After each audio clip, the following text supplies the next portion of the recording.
This is Mohammed Kanatri, the recently appointed Syrian chargé d'affaires to the United States.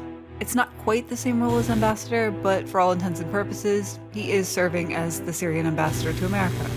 And I'm here to play a role as first Syrian resident diplomat at the United States in 2014, I think. I'm here to help build this new historic relationship. I first met Mohammed Kanatri in July of 2016, when I was kidnapped by his group, Jabhat al-Nusra, in Syria. But before I get into him, some context. Russia and the Assad regime were bombing the Aleppo countryside relentlessly. And I went, as I'd gone many times before, to report on the situation. What I didn't know before I went was that Jabhat al-Nusra, the Syrian al-Qaeda affiliate, had taken control of more of the Aleppo countryside than ever before. Even areas technically under the control of the so-called Free Syrian Army were de facto Nusra territories. The very few Western journalists still working in this part of Syria were vigilant about Nusra, because Nusra had kidnapped many foreigners before. Another stroke of bad luck was that just a few hours after I'd crossed the border from Turkey, where I lived, there was a coup attempt. So Turkey was immediately under martial law, and the border was effectively sealed. I was stuck in Syria. I was embedded with a faction of the Free Syrian Army, and they assured me that everything was fine. They told me Nusra had no problem with me being in Aleppo. And then I met Mohammed Kanatri, a Nusra member and a university student in Turkish-occupied northern Cyprus. He too told me that everything was fine, and that he'd stay with me so there'd be no problems with Nusra. He escorted me to the places I wanted to film, like military sites, hospitals, and a few days into my trip, I asked if I could interview him. Mohammed agreed to the interview, but he wanted to cover his face. But you can tell from the eyes, the voice, and the speech patterns that this is the same person. There are several differences between ISIS and Nusra, and that's of course one of them. Today, there are several ministers and committees inside Syria working on these ideas.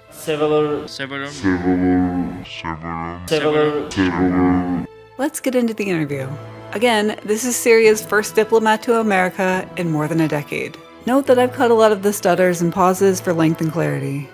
And Nusra is as we are a Muslim group, Muslim people trying to protect people from Assad regime, from the Shia militias, to establish an Islamic country in Syria, Islamic state in Syria. What do you mean by an Islamic state? Islamic state is Islamic controlled by Sharia law. Who doesn't do dumb stuff in their 20s? Some people party too much, some people stay in bad relationships, and some people fight to establish an Islamic state. What do you think about the groups that get American support? In general, I think they are stupid. Some of them are not Muslims now, fighting with America. Some of them are stupid, think they are supporting from America without any orders, and America controlling them. And maybe not directly. In 2014, the US began arming rebel factions it deemed moderate. Right after US arms deliveries, Nusra would come in, attack the groups, and steal their weapons and vehicles. Mohammed was saying that the groups that accepted US support were stupid, because eventually, the US would control them. Maybe now they're giving them money without any orders, and after 2 or 3 months or years or anything, they ask them to do that or that thing, or we cut your supporting. They will be forcing to fight us, to fight Muslims, to establishing a secular state, and that's forbidden Islam. What do you think America wants to do in Syria? As always, America wants to control us, want us under its control, like Iraq, like Burma, like everywhere else, like killing Sunnis. They don't want a Sunni to be a president ruling by Islamic law. A common conspiracy theory among opposition factions was that America secretly supported the Assad regime. It was ridiculous. Clearly, America had no problem with this Sunni being president. Why did you join? In Nusra? Mm-hmm. To protecting my people. But why Nusra? Why not the Free Syrian Army? Because the organized group, and because of their big goal, establishing Islamic State is very clear. Because of that make them special. Is the suicide bombing what makes Nusra more... It's not suicide, please. It's sacrificing. Sacrificing. The one who bombing himself, you can't buy with money. Because they are afraid of that, of course. And they think that we are terrorists, we are mindless, and something like that.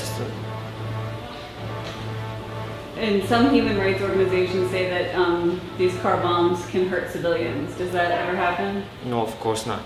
Let me just interrupt to say that that's patently false. And their suicide bombings, their sacrifice bombings, killed lots of civilians. A couple days after this interview, armed Nusra militants came to drag me out of the house I was staying in and take me to an isolated place deep in the Aleppo countryside. I saw Mohammed several times in the first days of my captivity.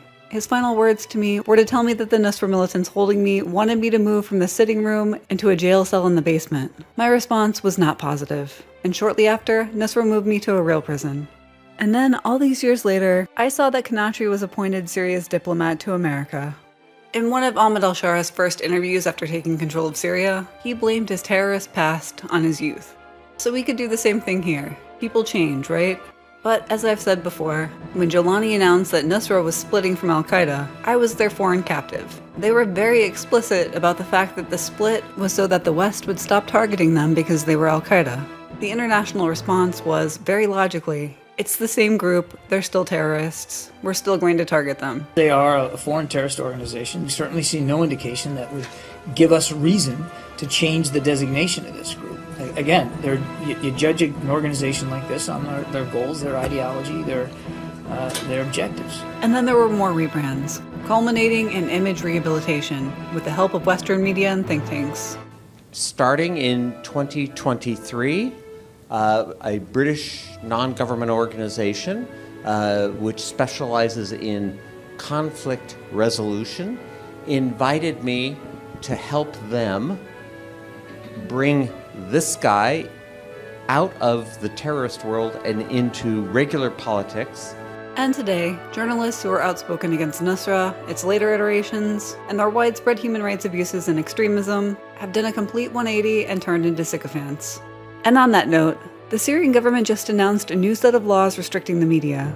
They're deliberately vague, including provisions against fake news and offensive content, without any details about what would constitute these. This is really concerning. Turkey has similar laws, and they've been used to snuff out press freedom for years. But some good news. The Syrian government's new application for press permission features a category for influencers. So, although critical journalists may be forbidden to enter, you can count on lots and lots of reels from hotels in Raqqa and ice cream shops in Damascus. Anyway, I'll leave you with this. What do you think is going to happen in Syria?